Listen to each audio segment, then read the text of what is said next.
السلام عليكم ورحمة الله وبركاته. رب اشرح لي صدري ويسر لي أمري واحلل عقدة من لساني يفقهوا قولي. اللهم صل وسلم وبارك وشرف وعظم على سيدنا محمد وعلى آله وصحبه وسلم.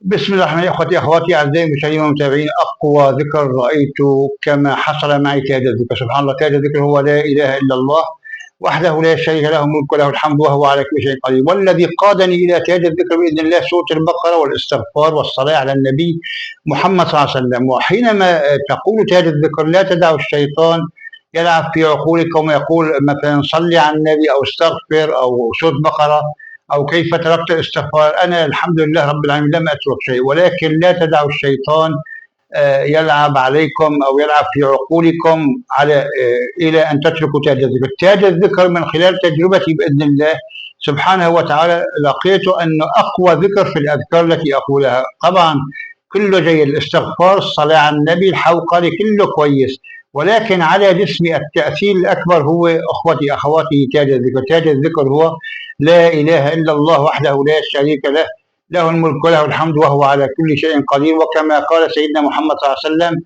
خير ما قلته وقاله النبيين من قبل تاج الذكر. إذا لا تدعوا للشيطان فرصة أن يثنيكم عن ترداد تاج الذكر. وسبحان الله بفضل الله سبحانه وتعالى من 50 يوم إلى الآن أقول تاج الذكر، ولكن صلي تقريبا 5 أيام أو 10 أيام أقوله بفضل الله سبحانه وتعالى إلى شيء 10,000 مرة. أرى تحسن كبير في حياتي، أرى أوجاع تذهب مني، أمراض تشفى بإذن الله، تصبح خفيف الجسم جدا، تصلي صلاة الجماعة على وقتها إن شاء الله، لا تتكلم بالغيبة والنميمة، تخاف الله كثيرا، تجبر خواطر الأيتام، تتصدق إن شاء الله سبحانه وتعالى، لا تنظروا إلى النساء، لا تنظروا إلى الإباحيات بإذن الله. نعم، تاج الذكر هو حصن حصين يقيكم من شر الشيطان. سبحان الله، أقوى ذكر على الشيطان هو تاج الذكر. أخوتي أخواتي أدمنوا عليه.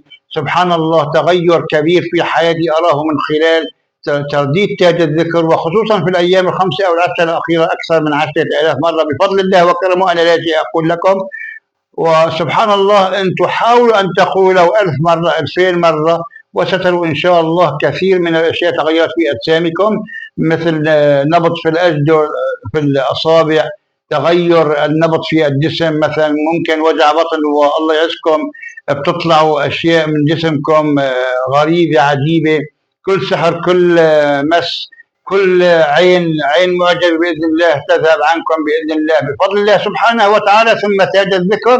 السلام عليكم ورحمة الله وبركاته.